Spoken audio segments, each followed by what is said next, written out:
What crimes have they committed? Trump? Yeah, the ones in the Oval Office. What crimes have those people committed? You want to look it up on Wikipedia? There's like a list. Well, you made the sign, so I'm asking you. It's true. I'm at a protest, though. Yeah. I don't need to know anything. I'm here for my community. Okay, so you make a sign about people being criminals, but you don't know what you made it for? All right, so I make a sign supporting my community and the people in it. Yeah. And I'm not ashamed. I know. You shouldn't be ashamed of your sign. I'm just asking what crimes they have committed. I don't have to list them to you. Might I? You can simply look it up. Have you done research? It's all over the media. Yeah, so I was just asking him, he's holding the sign, if he could just tell me what crimes people in the Oval Office have committed. You're holding it, so I thought maybe you could give it to me quickly. I'm good. Yeah. Who would you like to be the president? Kamala Harris right now, but she didn't win. But Can I point out something that we say no kings and no authoritarianism, but Kamala Harris, no one voted for her. yes, they did. Half the country voted for her, so let's not go there. No one was voted for her to be the nominee. Yes, they did. Isn't that what, like, authoritarian? You're going down the wrong road right now with me. I wouldn't go any further. What does that mean? I'm not going to talk to you anymore. That's what it means. I just think it's ironic that care if no it's one ironic or not. voted for her to be the nominee. They just selected her like a Thank you. king gets Appreciate your selected, opinion, right? But keep it to yourself, okay? Bye. Have a good day. See ya. All Take right. care. What's your other sign say? No, you don't need to see it. Okay. None of your business. All right, thank What do you make of the fact that he was democratically elected, even won the popular vote? How does that make him a king? It doesn't make him a king. It makes him a president, not a king. Well, this is called no kings. So what does that mean to you? It means we got to get rid of him. He's not a king. It's a democratic process, and we've gone that route with him. Now he's acted like a king. Can you give me a specific example? Specific example? Well, there's a million of them all put together. There's no one example. It's Just one or two? It's more than one or two. No, can you give me one or two examples? Not off the top of my head. I mean, I can, I guess. I'm just at a loss of thought here on. There's a lot of things. Okay. I can't really. Okay, well, thank you. so what brings you out today? No King's Day. And why specifically are you out supporting No King's Day? I think protest is important. Why are you protesting? How much time do you have? A couple minutes. And what's the main reason you're out here protesting President Trump? I don't agree with a lot of the decisions that are being made. Is there any decision in particular you disagree with? Okay, so I would start with, well, I don't even think it's appropriate for me to have this interview. Hi. So I'm trying to fix the main channel. The main channel just isn't working. So I've been trying to get that going. So maybe I'll just be trying to do that while we're going over the stories. I don't know what's going on today. All right. So let's see. Just trying to respond to a DM. So 1 second. Today we're going to be looking at the very interesting situation with the Democrat Party. Democrat Party essentially is in free fall. We are seeing, guys, I have my own, my position on how excited we should be about what's going on with the Democrat Party.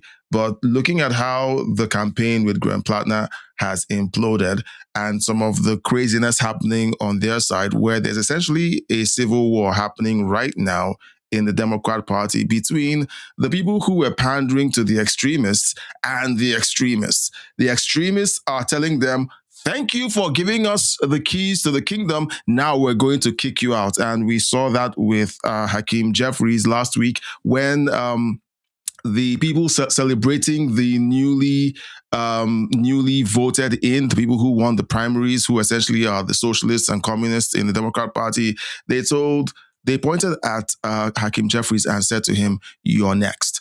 So that's going on in the Democrat Party. We're going to check out the updates on Graham Plattner because he's suspended the campaign. That was the last update. But now Politico is saying Graham Plattner has dropped out of Maine's Senate race after our report. Essentially, Politico is taking credit for causing Graham Plattner to leave the race. Okay, but of course there was CNN covering the interview with the most recent woman who accused him. So Politico is trying to gain points here.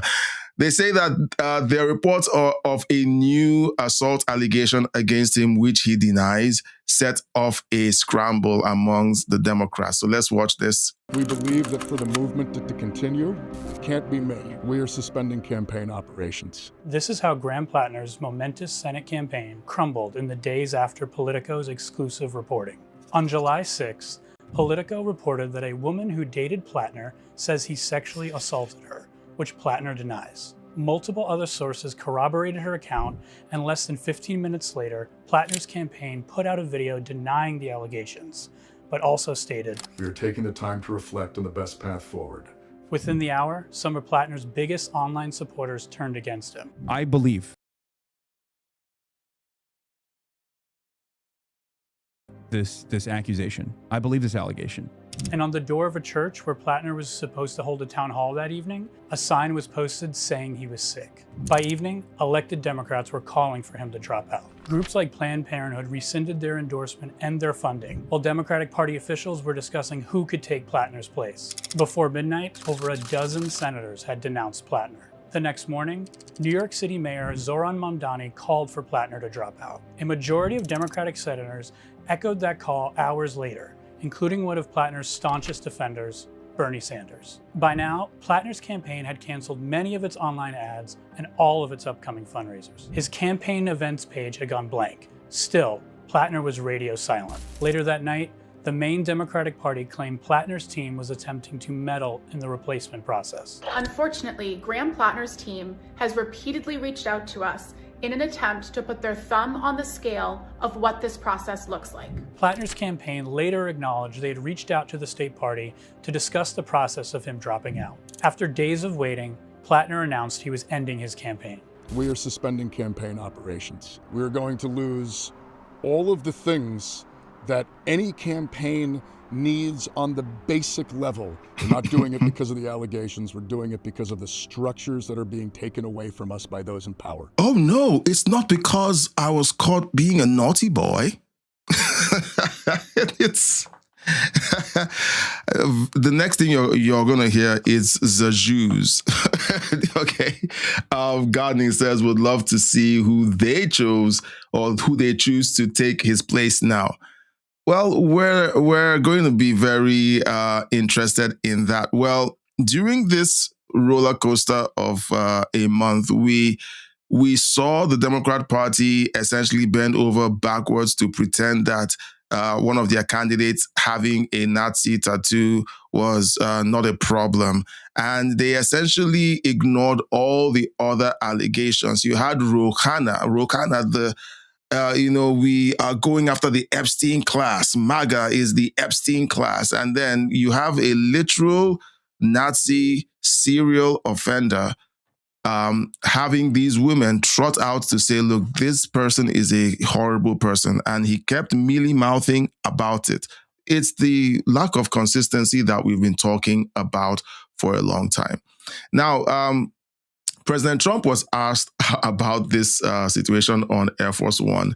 And let's have a listen to what he had to say about it, because President Trump won't miss out on an opportunity to take a bite out of the Democrats. President Trump just exposed that the Democrats ignored allegations against Maine candidate Graham Plattner when it was a Republican woman. Okay, that's a very, now that's a reach, but let's listen to President Trump. Democrats. Do you think that the Democrats should be able to pick a replacement for Graham Plattner? He's had all these new allegations that have come out. Now Democrats are talking about picking a replacement for him. Should they be able to do that? They're picking what? A replacement for Graham Plattner if he steps out of the race. So he won the primary.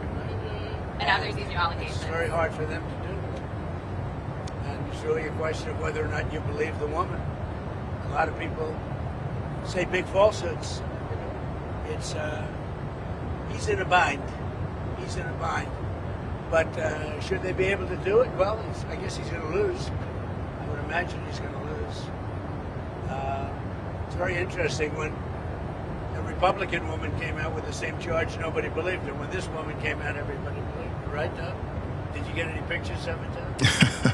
You don't want it. So President Trump says that the first woman, or one of the women who came out earlier and complained, is a Republican. Okay, guys, let me know in the chat. Now, you had lots of people lining up to defend Plattner, and one of them was his strategist. Okay, and it's kind of like what we covered yesterday with Scott Jennings. When you see these people just trying to do a bad job of, covering up for someone who's committed a crime, and they're just figuring out a way to make him look good. Look, you can't put a diamond ring in the snout of a pig and call the pig Princess, Princess Diana. That's the first name that came to mind. So let's listen to this. If what the voters wanted were people who were grown in vats and had never done or said. Come on. Okay, so I'm sorry. This just triggered me. What is it about grown men talking like, we don't know what people have said, like the vocal fry thing. Okay, that's a feminine thing. I don't know. Is it just me? Is it just me? And he has the temerity to do that in a beard. I don't know. I don't know. It's just me. Anything that they might regret their entire lives. Jeez. Have a very different country. We need a political revolution. Graham Plattner was a political unknown less than a year ago. He's a military combat veteran and an oyster farmer who's vaulted to the front of Maine's Senate race, riding on a populist message. And he's done it entirely outside the party's establishment, handpicked by a group of independent activists who are promoting a new type of candidate. Heroic music. We want people who didn't run for student council, right? We want people who have not been spending their entire lives planning their ascent to political power. Well, that's why he lost. Moving on. This guy, I think, is one of the reasons why he lost. I'm not going to dive into this. I'm tempted. I'm not going to dive into this. All right. So let me see. Let me see. This is anyway. James Carville. James Carville. You know James Carville, the foul-mouthed strategist for the Democrats. Essentially, he's saying the quiet part out loud. Last June, he said this. He said that if this had been a Republican who had a Nazi tattoo, okay, they asked him what the reaction would have been. So let's listen. But what would you say to a Republican who says, James, if there was a Republican combat veteran who had a Nazi tattoo, a Totenkopf tattoo, you wouldn't be so forgiving? What would you say to that? That's true. I would say you're exactly right. If that person was a 4-time combat veteran, I'd say I'd never vote for him, or maybe it's her now. We have women in combat. But you can't, but I wouldn't vote. I wouldn't vote for, I think the greatest danger we face right now is from Donald Trump. But what would you say to a Republican? So they are owning up to the fact that there's a double standard. It's politics. There's a double standard. And it's very clear that all they do is look for the smallest things and they jump on it to make it look like if you vote for this guy, the sky is falling. So he essentially said that if this was a Republican, would you be forgiven? No. Forgiving, not forgiven. Forgiving, no.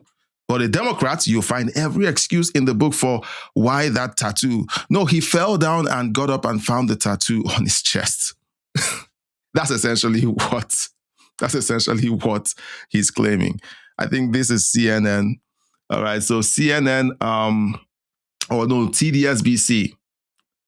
In a rare moment, I'm finding TDSBC saying something, or at least someone on TDSBC saying something that I agree with.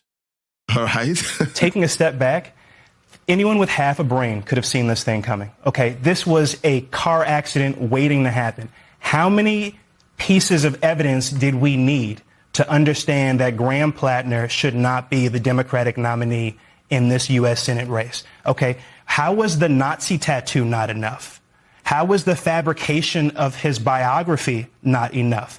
How were the other credible allegations of sexual assault in the months leading up to this latest discovery not enough? I mean, this is extraordinary.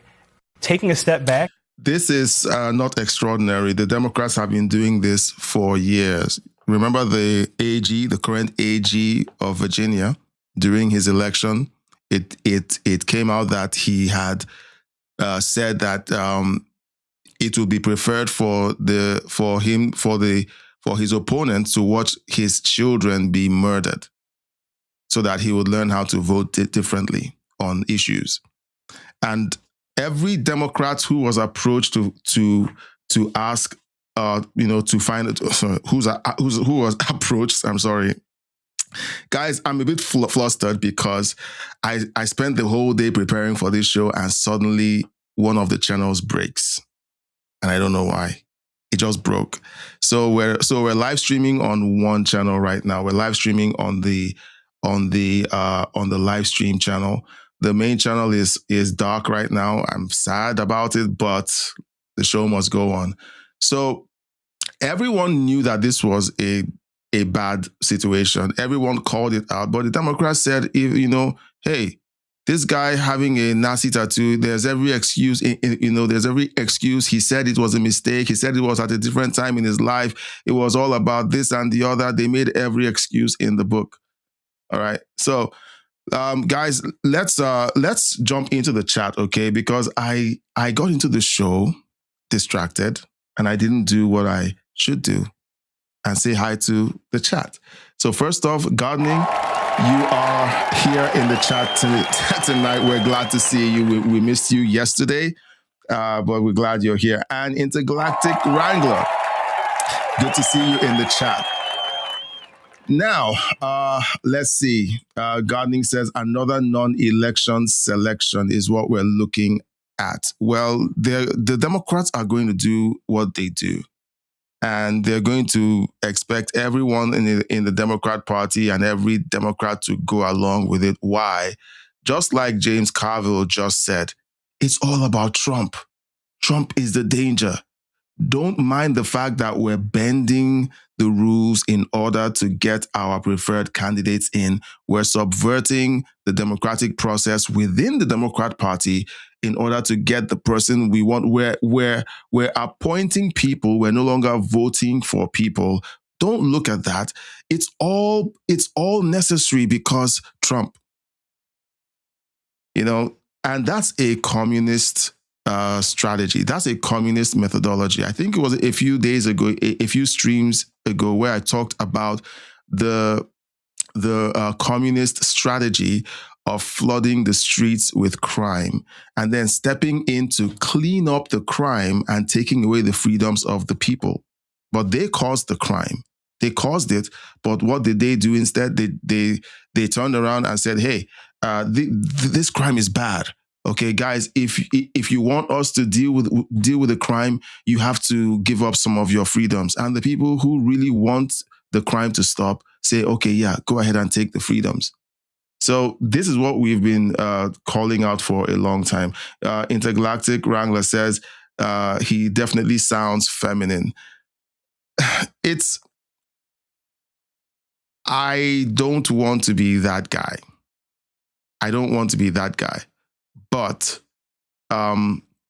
whenever you see people who have this feminine leaning in their mannerisms, in the way they talk, if you want to be a woman and that's the way you want to talk, fine. I mean, you can do that. It's up to you. But, you know, other men are like, that's not what men do. And if women, and I'm going to say this and lose a bunch of people who don't like this, women want strong men. Women want strong men in their lives, strong men. And strong men isn't just about strength. It isn't just about being able to throw a punch. It's about the ability to be a person of character, to be a person who has convictions and sticks to them, manly convictions, to be a person who can throw a punch if it's necessary to defend their family, their homes, their women. They need to be able to do that, okay? And societies that essentially neuter their men, good luck to those societies. Good luck to those societies. Now, let's listen to John Fetterman, and then we'll jump over to the next story. John Fetterman essentially says that Bernie Sanders threw out all of his substantial kinds of political capital on the left, and that was all in support of Graham Plattner. Let's go. What do you believe is the responsibility of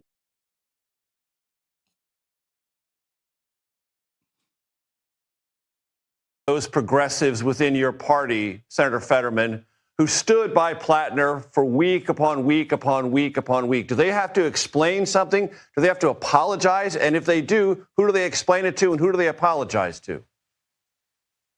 Well, more than anyone that put someone like P. Hustle on the map, that was Bernie Sanders.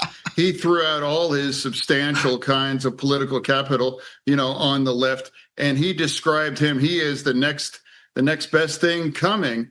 And why? Why at what point? His record is what? A Nazi tattoo, saying terrible and offensive things online, and now abusing women that he happened to date. You know, what's the appeal now? So I would just encourage him now, humble yourself. So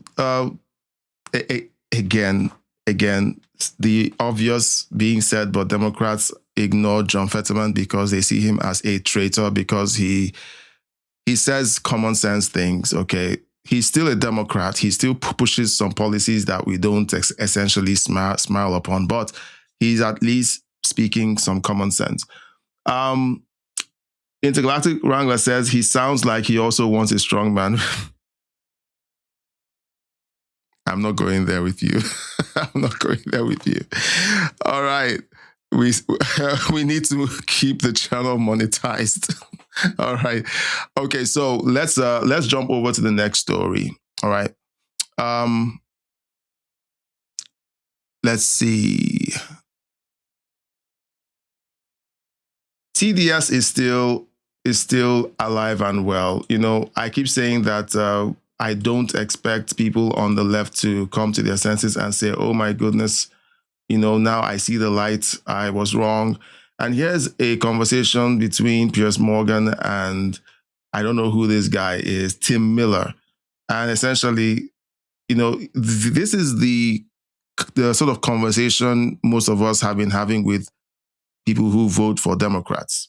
Ted, tell me one good thing Trump has done. I love that you're trying to take the host seat back from me again. That's good. It's a skilled move. It is. It's fruit from a rotted tree is the answer to the question. Well, give me one. Here are the two things that people would say. What would you say? Not people. What would you say? The Abraham Accords is something that people say. What do you think? That's turned out to be a shit sandwich. No, I think it's.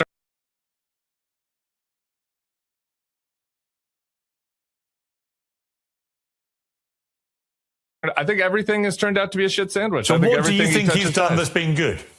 Nothing. Well, there we go. I think that it's a disaster. So right there, I'm afraid, is a classic example of a clear symptom of Trump derangement syndrome. Okay, well, what do you think he's done that's good? Let's go back. Let's go obviously shutting the southern.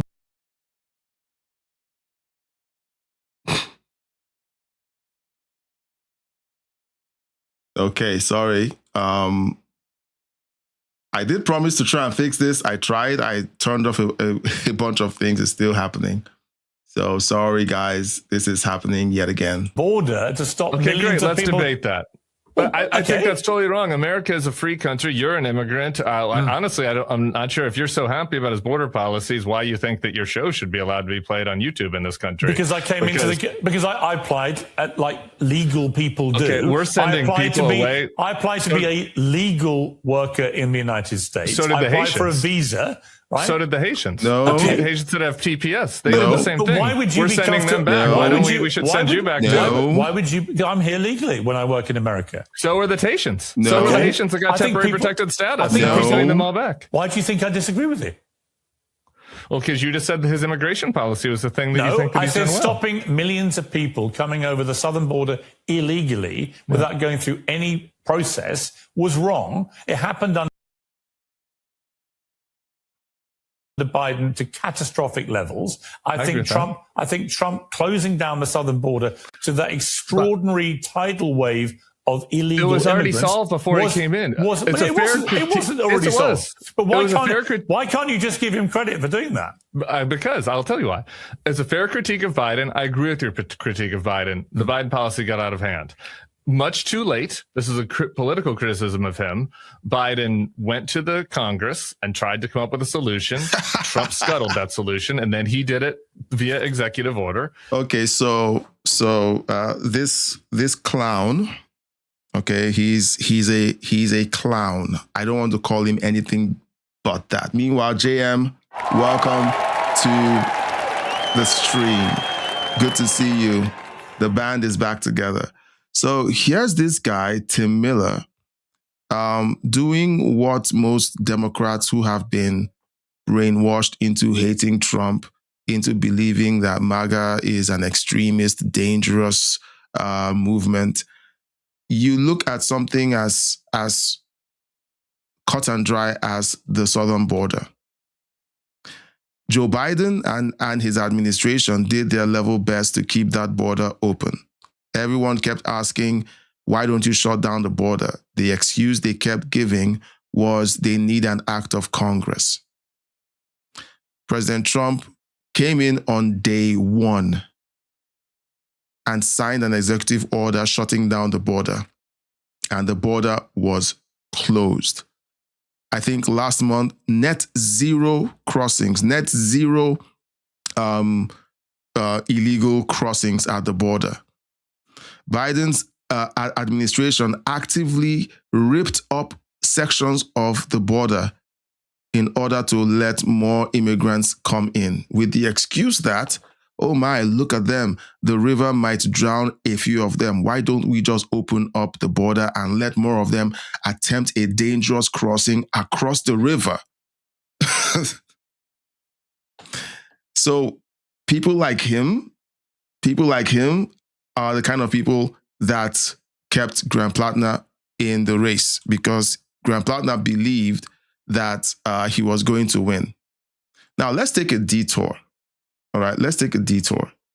I saw this in my news feed. I subscribed to Ground News. I reached out to them to see if they could, give me a sponsorship deal, and they didn't respond to me. So they want me to have over 100,000 subscribers before they pay attention to me. So I guess, but they are nice. It's a great platform, and I use the center feature to look at the nonpartisan take on the story. Judge orders release of Carroll's $5 million Trump award. Now, they are still trying to get E. Jean Carroll paid after everyone has seen that, one, she was bankrolled, by people who hates Trump. Her story didn't add up. She lost the case based on that. And then they figured out, she could sue because people were mean to her on Twitter. That's the origin of this $5 million payout. Other people who were not Trump were mean to her. She sues Trump to court, claiming that Trump supporters were the ones who were mean to her. So Trump has to pay for the perceived supporters being mean to her. On Wednesday, Judge Lewis Kaplan ordered the release of more than $5 million to E. Jean Carroll, rejecting President Donald Trump's attempt to delay paying the columnist after a jury found he sexually abused and defamed her. Trump's attorneys had asked the court to withhold funds until the Supreme Court ruled on his motion for reconsideration, arguing that distributing the money would cause irreparable harm to the president if the judgment were later overturned. Following the Supreme Court's denial of Trump's appeal last week, Carroll's lawyers requested the disbursement. Kaplan's order includes interest accumulated since the jury verdict 3 years ago. A spokesperson for Trump's legal team characterized the case as a Democrat-funded effort and part of ongoing witch hunts, stating that the American people continue to support the president as he focuses on Make America Great Again. Addressing one of two lawsuits brought against Trump, this ruling precedes his plan to ask the Supreme Court to review a separate jury award of $83 million to Carroll for defamation regarding statements made in 2022. Guys, what do you think of, I'm looking at this and I'm like, this is just one of those, this is one of the souvenirs from the Biden years, okay? This is one of the souvenirs from the Biden years. And I'm glad it's coming back, because people need to remember that this happened, this insanity happened. And yes, President Trump is looking at, right now, you know that the Democrats and the left are belly aching because Trump's businesses made, I think, over $2 billion last year. It's his businesses, okay? His businesses made that money, not him. And they're like, they're looking for ways to embarrass him and make him look bad. JM says that lady is whacked out. But look, you have a judge who is willing to rule in this way. You have a judge who is willing to rule in this way. I just saw this and I felt that we should just, read it and know what's going on, because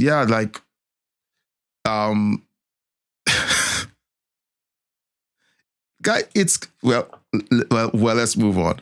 I don't want to do a deep dive into the whole story or into the whole case. Okay, so let's take one story. CNN data analyst says that Chuck Schumer isn't just unpopular overall, he's unpopular with Democrats. Of course, this is still in line with what I said earlier about the civil war taking place within the Democrat Party. Let's have a listen to this report. Slotkin is channeling Democratic voters on this one because it's no longer the overall electorate that doesn't like Chuck Schumer. Look at this change among Democrats themselves. Chuck Schumer's net favorable rating with Dems now versus the last time Democrats were going for that Senate majority. In early 2020, look at this. Chuck Schumer was 40 points above water, very much on the positive side of the ledger with Democrats. Look at this. Look at this change. This is nuts. Johnny B off on the side going, my goodness gracious. Now he's a point underwater with Democrats. Chuck Schumer isn't unpopular overall. He is that. He's not just that. He's actually not popular with Democrats. Alyssa Slotkin, who's a moderate Democrat, her comments not coming out of left field. Again, to be clear, this is among Democrats. This is among Democrats where Chuck Schumer is strong. So Democrats are essentially eating Chuck Schumer alive. And in one of the funniest videos or posts that I've seen this week, you have Jasmine Crockett accusing Democrats of being racist. So for me, I am going to be working everywhere. The best thing that I can do for James Tallarico isn't me standing on the stage with him. It is the fact that I endorsed 5 candidates in the runoff who all happen to be... You see this stage, okay? This is the Avengers of race grifters. This is the Avengers of race. Every single one of these people are just all about, well, whites are racist, racist, racist. Everything they talk about is racist. These people, all of them. Jeez. Black men in the state of Texas, and every single one of them won. And they're going on to November, meaning that they will pull out more black people to vote.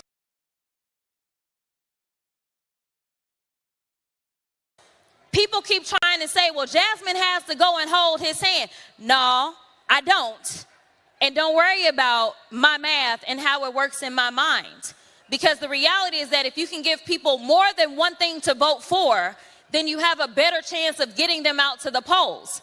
And honestly, some people just not going to be sold on certain people that are running in the state of Texas. I'm sorry for taking a detour, okay? Global Black Economic Forum.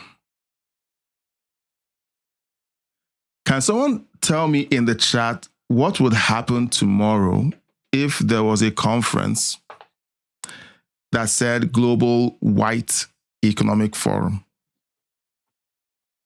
Can someone tell me what would happen?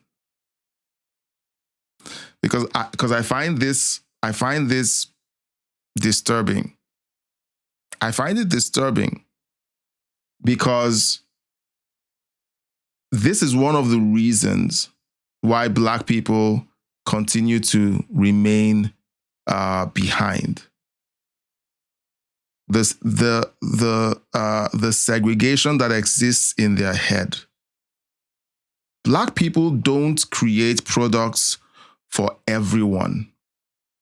They create products for Black people. And when the market rejects their product because it is not excellent, it doesn't stand out, it doesn't pass the sniff test, they start complaining about racism. My wife and I took a trip to Dubai back in 2018, and it was a medical trip. And of course, we walked around. We took a tour of the city and went to several malls. Every time we needed to have lunch, we went to one of the malls to have lunch. And in every mall, there was always a Thai place, an Italian place, Chinese. Like you had all of these continental cuisines, and they all had their stores. And I looked around and I couldn't find one African shop. I couldn't. And I thought about it and I kept wondering why. Eventually, we did find an African restaurant, if you'll call it that. And it was in the backwater part of Dubai. Now, someone will get up and say, oh, it's because of racism.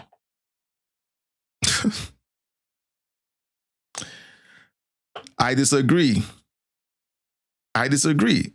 It's because many Black businesses have been brainwashed into believing that they can't compete. And the people doing the brainwashing aren't the white people or the Asians. It's fellow Black people. Because here's the thing, when a Black person opens a business, it is other Black people who destroy that business.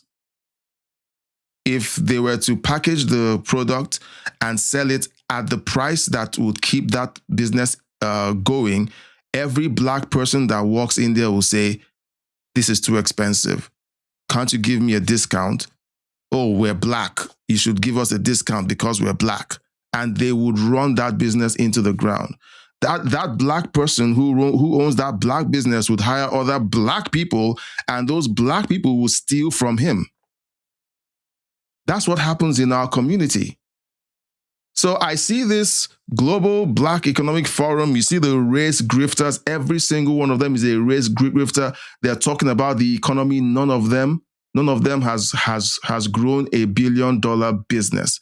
Why? Because they all sit down in their little minds talking about racism, racist.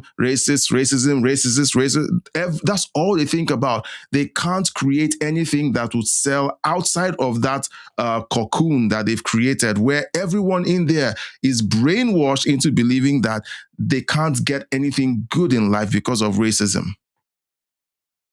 So, soapbox. And honestly, some people just not going to be sold on certain people that are running in the state of Texas. So the best thing that I can do is take down ballot candidates who no one's ever heard of and do my best to uplift them and increase the voter participation in a way that we did in Texas. You see, a lot of haters got a lot of things to say about me and my race and how I ran it, but the reality is that there was a lot of racist, not. So she says that there was a lot of racism. A lot. It was racist. It was a racist race. It is what it is. So this wasn't a race between her and a Republican. This was a race within her own party. She's even calling other Democrats racists because she lost. Now, Jasmine Crockett puts on this ghetto affect to make it look like she's from the streets. She's not. She went to a very expensive private school, all right? Then she went to an equally expensive, well, call it expensive college, and she has a law degree, okay? She went through all of that, and then when she got into politics, she felt, okay, I have to play the part of someone who is from the streets. That's why she talks like this. And that's why she goes over the top with acting like she's ghetto. Now, she comes from money. She went to a private school. She's not from the streets. Okay, I see the chat. JM says, never interfere with an enemy while he is in the process of destroying himself. True. Look, even if we told them everything they needed to do in order to avoid destroying themselves, do you know what they'll do? They would ignore us and keep destroying themselves.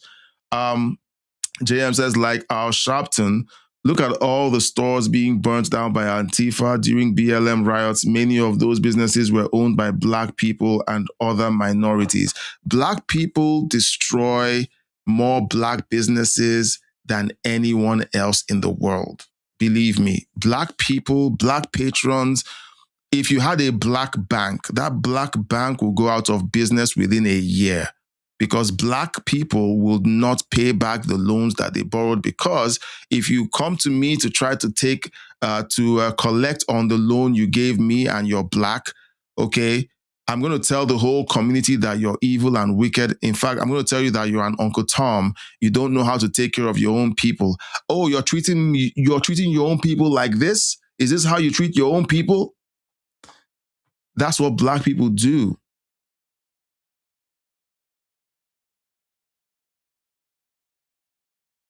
Now, I know that not every Black person is like that, but these are the things that you have to contend with as a Black person trying to serve other Black people. I spent years trying to do business with Black people, so I know what I'm talking about. Gardening says, so it has nothing to do with that Black person's policies or anything like that, just Black skin. Exactly. It has nothing to do with the fact that your store is meant to be open at 8 in the morning and all of your employees come late and you open up to people and the store isn't clean because the people you hired, the Black people you hired, thought that they were entitled to come late and the store would clean itself.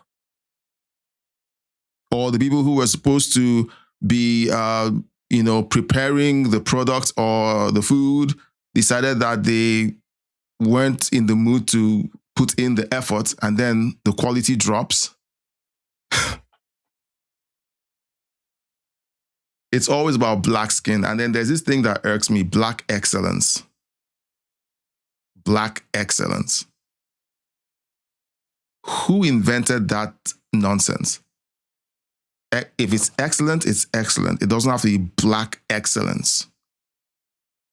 So let's start saying that we are pushing white excellence now. Okay, so I am celebrating white. And meanwhile, oh my goodness, guys, I'm going to blame you guys because we're supposed to be celebrating American Pride Month. Okay. So happy American Pride Month. Okay. White American excellence. There's a video that I want to play. Okay. We're going to play this.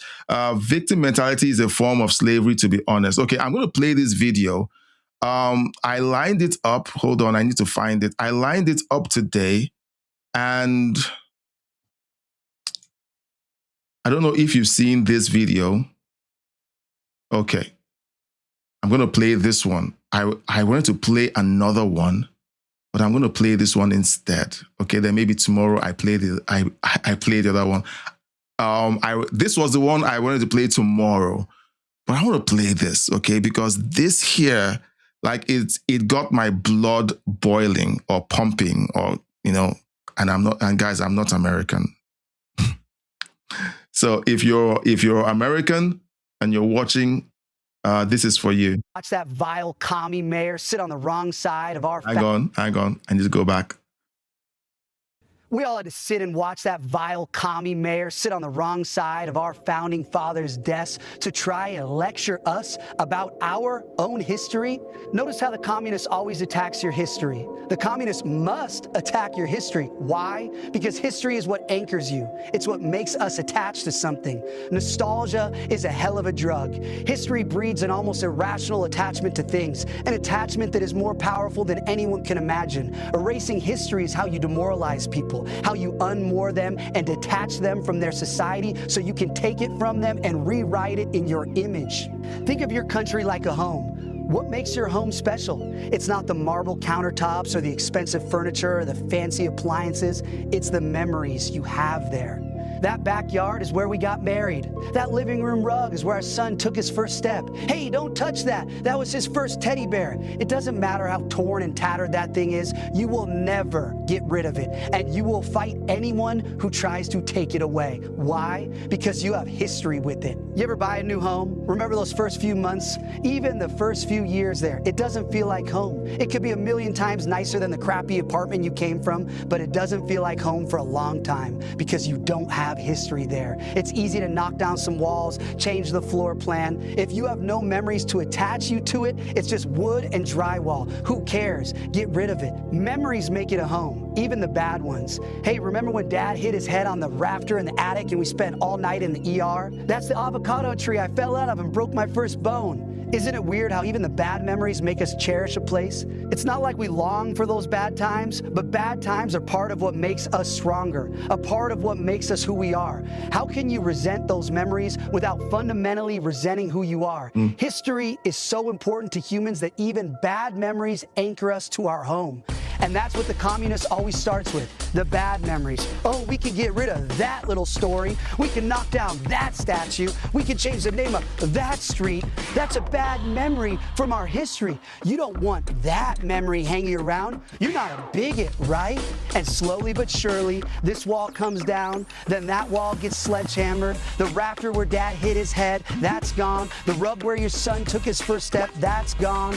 The gash in the wood floor where you stomped the glass on your wedding ceremony, that's gone and replaced with shiny vinyl planks. And now you've got a brand new home with no memories. Now what? Do you care what they do with it? Do you care what color they paint the walls? Nah. Do whatever you want. I don't care. I have no attachment to it. I have no memories with that. You love your home because of the memories you have there. And that's why the communist always must destroy your memories, destroy your history. If the communist wishes to take your home, he must first destroy your memory of it so he can erase your attachment to it and demoralize you. Mao destroyed what he called the four olds: old ideas, old culture, old customs, and old habits. If you call them olds, it makes them sound bad. You don't want that old thing. Get rid of it. But it is fundamentally human nature to cherish your history. We crave learning about our history, where we came from, who our ancestors were. That's human. But communism is an evil, anti-human religion, so it must destroy what makes us human. The communist destroys your history so he can take your home and rebuild it in his image. That's why it's your patriotic duty to celebrate today unashamed. It's okay to love America. Not only is it okay to love America, it's necessary to love America. America. We are the only bulwark against tyranny on this earth. When Europe descends into madness time and time again, it's our sons who cross the oceans to fight and die for freedom and human dignity. We don't let evil people destroy our history and rewrite it in their image. This is Independence Day. It's not just a number on the calendar. Don't say Happy 4th. That's commie gobbledygook. No offense, but it sounds like some fucking commie gobbledygook. We say Independence Day. Today we celebrate the men who reclaimed a beautiful slice of this earth and claimed it for God, for the values of freedom and rugged independence. Our history is messy. Our history is violent. Fuck yeah, it is. And that's why we love it. We aren't cowards. We don't turn our backs on the painful memories because they make us who we are. Be proud of our country, damn it. America is the birthplace of every great invention of the last 250 years. Yep. Like literally everything. Airplanes, spaceships, internet, telephones. As a country, we are batting 1,000. Not only is it a miracle that this radical experiment in self-governance even survived past 1776, but we are the champions of the world. Be proud of that. Be proud of your history. Millions of your ancestors fought and died to preserve it. Kami Mamdani's ancestors never bled for this country. Yep. He has no history here, so he has no attachment to our home. He has no place to rewrite our history and lecture us about what our country stands for. So celebrate today. Show some American pride. Honor your history. Raise your flag. Raise a finger and say, fuck you, communists. This is our home, and you can't have it. Today we celebrate our Independence Day. God bless America. Did you like that?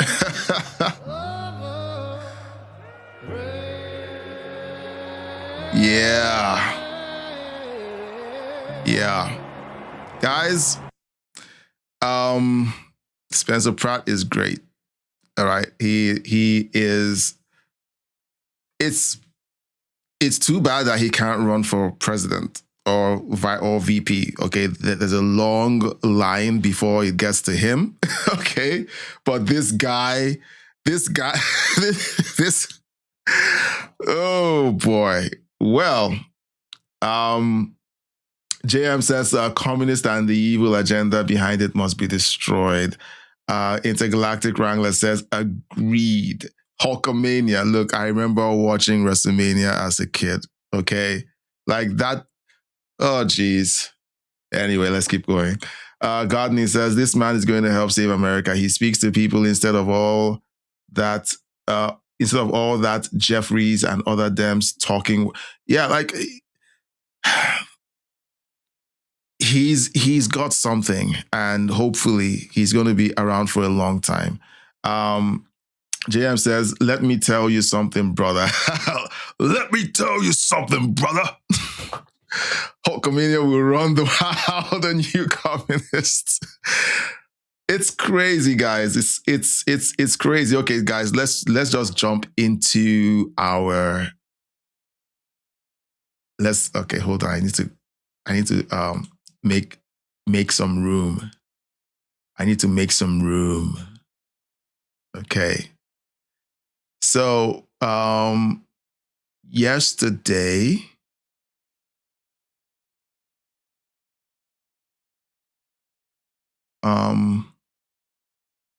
Let's see. Yesterday we watched. We were following. We were following this body cam, and I think this was it. Is it this one or is it the hour? Yeah, I think this is where we. Yeah, so this is where we stopped. All right, so this is where we stopped. Okay, and something kicked off, and the video just went sideways. So we're gonna watch this, and if we have time, we'll watch maybe one more clip.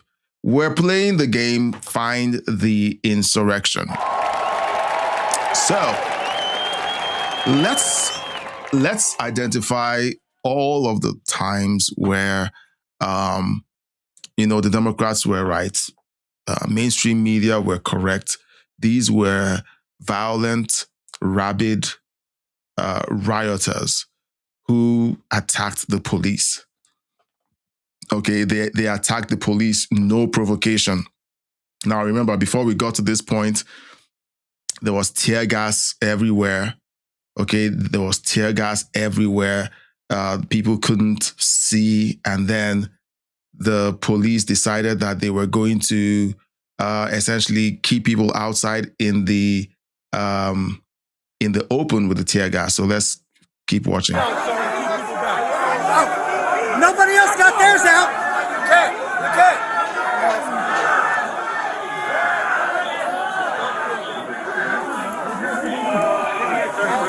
Back up, sir.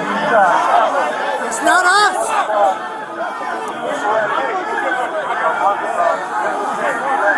I can't move.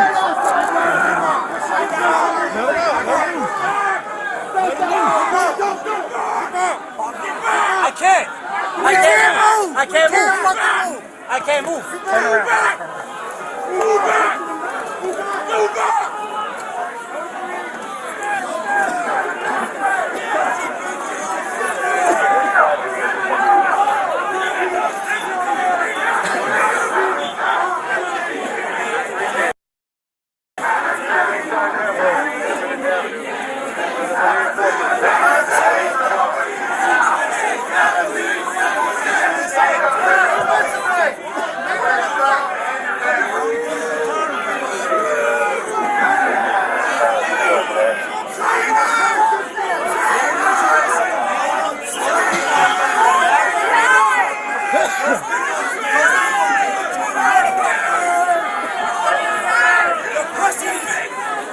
Those people put you in jail and sit for doing your job.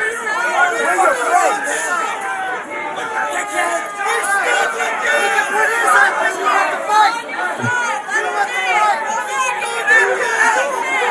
You don't want to fight us, right? Everybody else is going to stop that fight. He's got his little damn.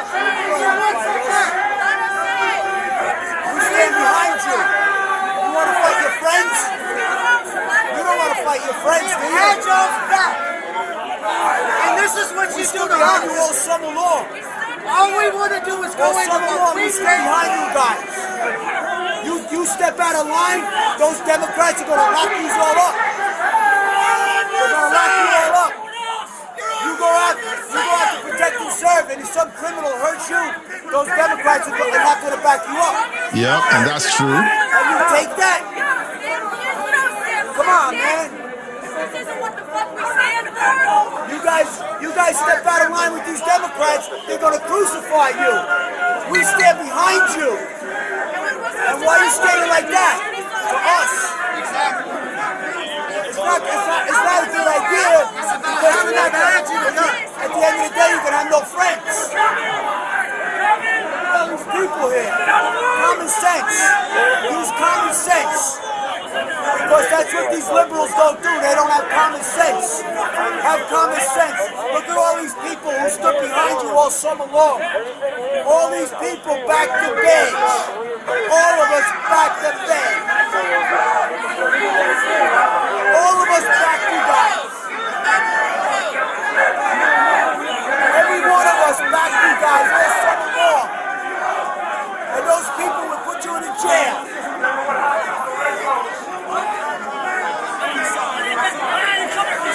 Joe Biden does not have your back. Joe Biden does not have your back. President Trump has your back. We have your back. We have your back. We proved it to you guys. We proved it all summer long. While Antifa and BLM were throwing rocks at you guys, we backed you guys. And now you gotta go home to your families. You gotta go home to your families and tell them that the people who stood behind you, you stood against. How do you look at your son? How do you look at your daughter, your mother, your wife? You gonna flip on your mother too? You gonna flip on your father? Now the difference between, like, I'm captivated by this guy's speech. Okay, I had to stop it because, you know, think of what we hear from. Let me see if this can zoom in. Yeah. So think of all the videos we've watched about the Antifa riots. All the Antifa riots. You have these leftists out there attacking law enforcement, trying to defend criminals who broke into the country illegally, many of whom have assaulted children, have assaulted and murdered young girls, and they stand outside of ICE facilities protesting and attacking ICE agents, threatening their lives over criminals.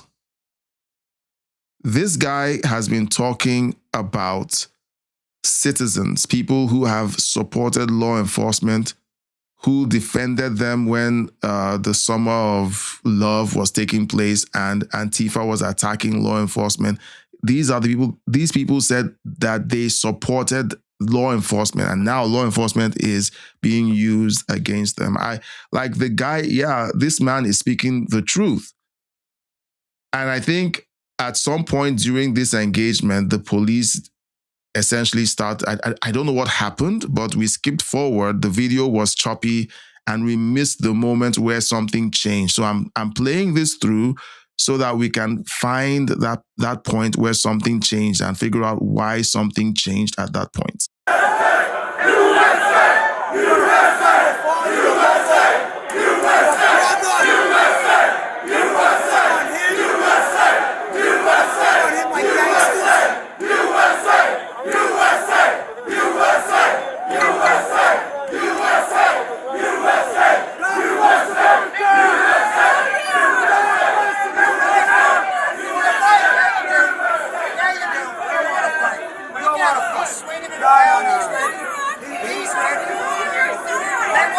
They're scared. They're just as scared as you are. They're a little scared too.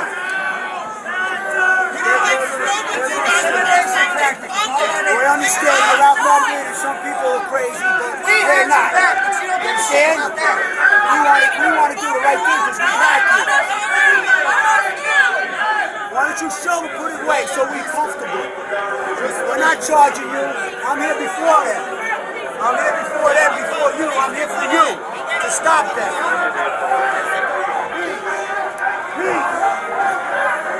Peace. Just let us in, man. Who's telling you not to let us in? The people that will flip on you in a minute. The people that will flip on you in a minute are the people that are telling you to go against your friends. You know that. You see it all the time. You saw what happened to all these cops all summer long. Once you guys do your job, then the media and the Democrats, they want to lock you up and charge you with murder. They want to do those things to you. That's what they want to do to you, and each and every one of you know that's the truth. Each and every one of you, you go tell your brothers and your sisters in uniform that the people who stood behind you, stood before you, and reminded you of who had your back all summer long. Remind your brothers and your sisters in blue, we're the ones that had your back all summer long. Why can't we go in? Why can't we go in? It's our house. I didn't even know that until today, but this is our right. You guys are pissing on our rights. You guys are pissing on the rights of the people who backed you.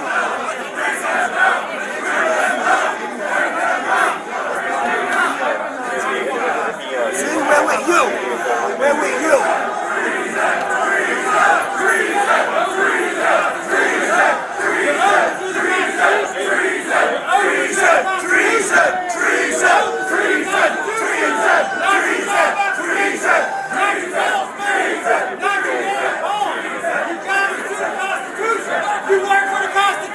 You guys get overtime for this, right? Nice. What happens if we don't pay taxes? What happens if we do no representation, no taxation? Then who's going to pay your bills? You think Pelosi's going to let you into a big freezer and give you ice cream?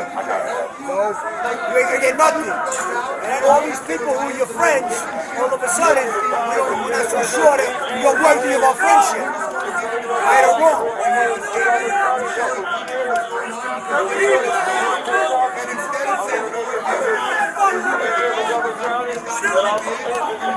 At what point does the blue become brown, like Mussolini or Hitler? Did you ever ask yourself that question? At what point do you guys say we're just following orders, and then you become no different than Hitler and Mussolini's minions? At what point? At what point does that This happen? guy is making so much sense. At what point do you guys become black shirts and blue shirts, and black shirts and brown shirts, and not blue shirts? What point? You have to ask yourself that question. Where do you guys draw the line? Where are you guys going to draw the line? Are you going to leave your market history that you were one of Hitler's minions? That you were one of Mussolini's minions? We all know what happened to Hitler and Mussolini. This is our house! This is our house! Report to town! This is our house! Stop the steal! Stop the steal! Stop the steal! Stop the steal! Stop the steal! Stop the steal! Stop the steal! So this guy over here,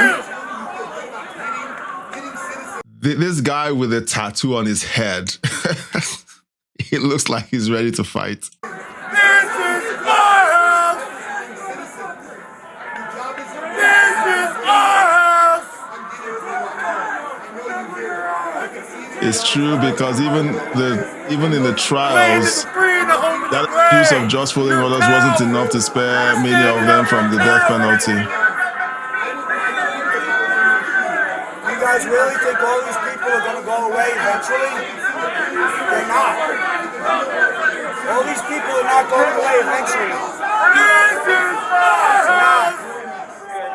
This is our house! The last thing you want is these people coming out of these people not standing behind you. That's the last thing you want is their people coming for you and these guys saying, oh, whatever. So let me say, okay, now here's my take, all right? And this is my take, and you guys might think I'm wrong. If the protests, the Nuremberg trials, if this protest had stayed in the grounds of the Capitol building, just outside of the grounds, which it was, until one of the informants essentially broke through the barricade. All right, good night, Intergalactic. You know,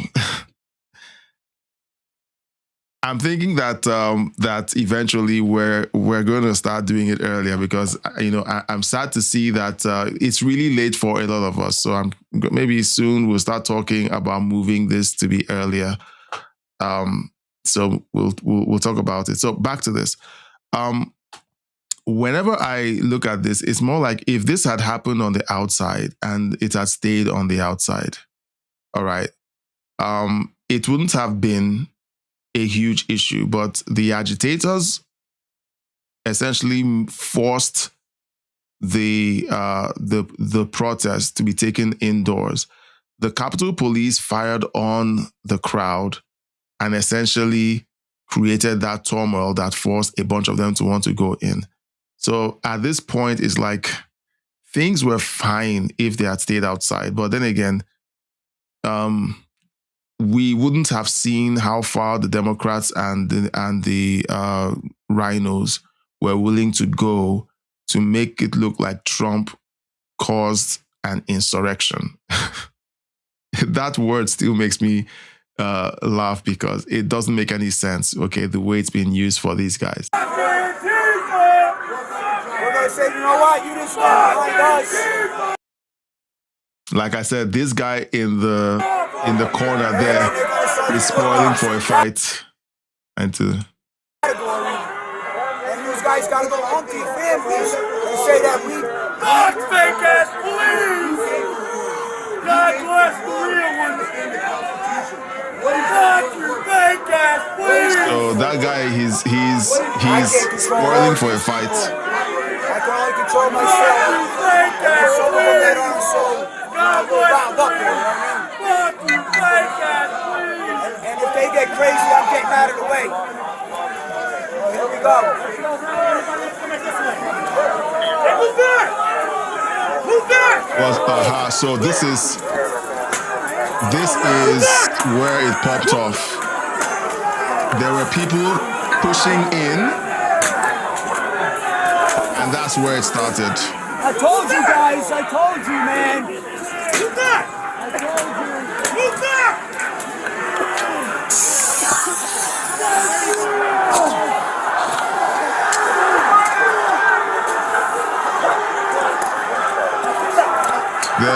There were agitators in there. Okay, there were agitators in there that created this. Like, this is obviously.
Yeah, the feds had many agents in that crowd who are professional agitators. FBI Director Wray did not want to admit this.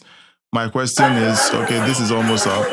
My question is, what has Director Kash Patel done so far? I know that last year there was a lot of chatter about pulling out a lot of those records, but I don't know. I haven't seen any movement on uncovering most of these informants. And here's my theory.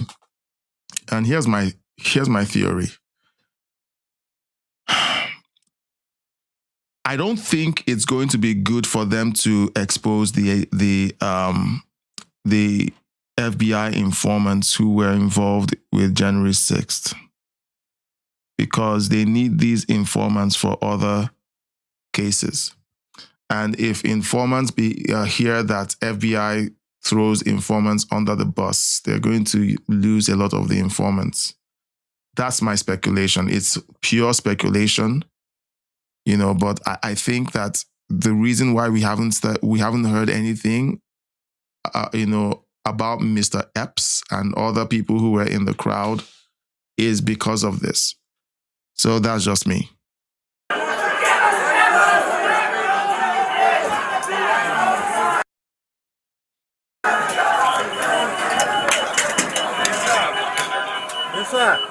We're going to secure this door. Go inside. You all right? Can't see right now. All right. Take it.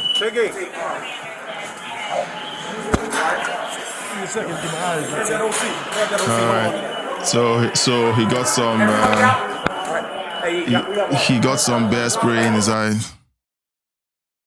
So JM says, I think you're right, and it seems like a logical conclusion. The world, look, my takes tend to be very boring takes when I'm not upset and ranting. They tend to be very boring takes because there's a way the world works and has always worked. And you may not like it, but these are some of the trade-offs that need to happen. Tom Sowell says that that life is all about trade-offs, and you never get everything you want. When people attack President Trump over things that haven't, been done exactly the way they want it to be done, it's very clear that they don't know how things work, how the world works. They don't. They expect President Trump to wave a wand and everything will be all right. But that's not how the world works. President Trump has to deal with some of these people who have been named in the Epstein files. They are not citizens of the United States. The United States does not have jurisdiction over them, but they partook in some of the questionable activities on Epstein's island. Was President Trump there? Clearly he was not. But Trump can't just redact a bunch of these names because it involves countries that the United States needs. One of those countries is Saudi Arabia. I would not be surprised if members of the royal family were part of the names that were redacted. Why does America need Saudi Arabia? Saudi Arabia provides that wedge, okay? You have Saudi Arabia and the UAE. This is the wedge that keeps Iran in check. If Saudi Arabia becomes an ally of Iran and the UAE becomes an ally of Iran, forget it. The Middle East and Europe are done. You think it's just the Middle East? Europe is going to, you think what's going on in Europe right now is bad? It's going to get a whole lot worse. There are things that have to be done.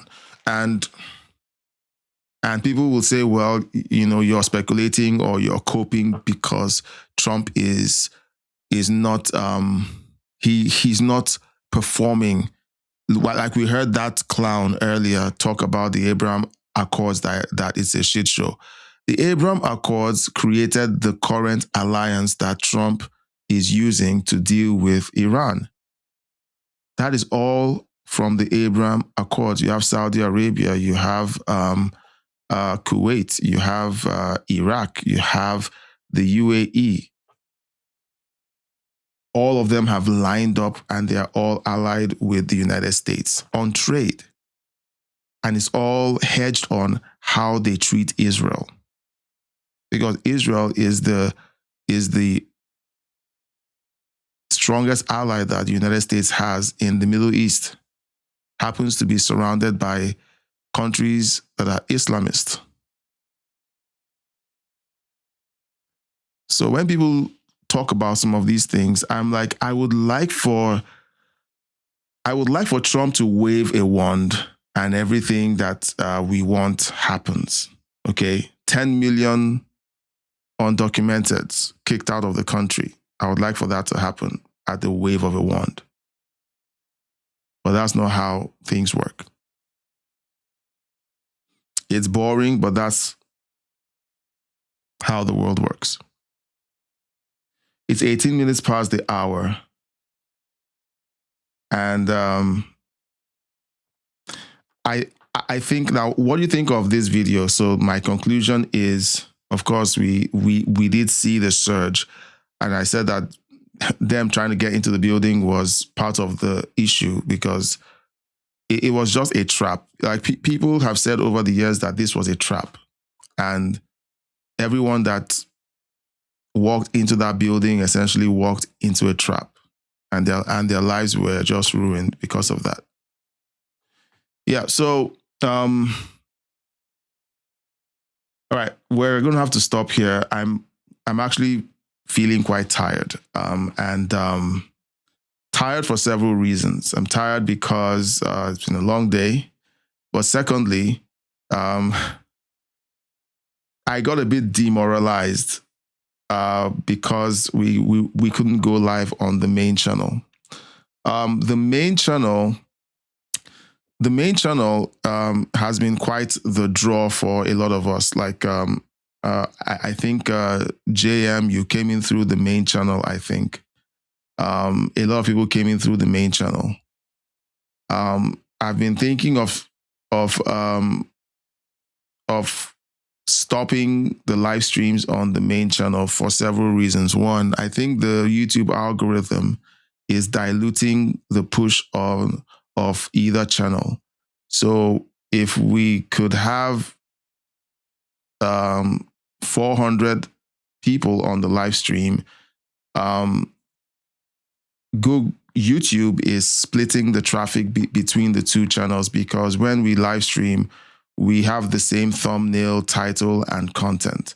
And the AI is reading the transcripts in real time and pushing, we're essentially splitting the audience. So I'm going to rest on this. This week, we're going to continue streaming on both channels, but over the weekend, I'm going to strongly consider dropping the live streams on the main channel. It's going to be a huge sacrifice because a lot of people who have joined the channel came in through the main channel. But what I will do is I will start posting some of the clips on the main channel and a few other things. I'm going to resume the VOD publications on the main channel so that we can kind of have some engagement there instead of splitting the audience during the live streams. So I am very motivated to continue doing this, but I need to be smart about it. I don't want to be unwise about this whole thing. JM says Trump is playing 5D chess with all of them, including Israel. He is actually helping to destroy the world order, the new world order. People are so simple-minded to see these events, see the downfall of NATO and EU as proof. That's true. JM says it was a big trap to cover for the election fraud. Yeah, they just walked into it. And he said, get rest. Do you know the weird thing? I'm going to say goodnight to you guys. I have about an hour to put into the work I'm doing. I have a project I'm working on, and it's just it's my business. I'm trying to have a separate source of income. I do need to also work on that. So I'm going to be up for a bit before I go to bed, but I'll see you guys tomorrow, same time tomorrow, 9 p.m. Eastern. We're going to cover the stories, cover the news, and also cover our search for the insurrection. We didn't get to talk much about what we just saw. Everyone seems to be tired.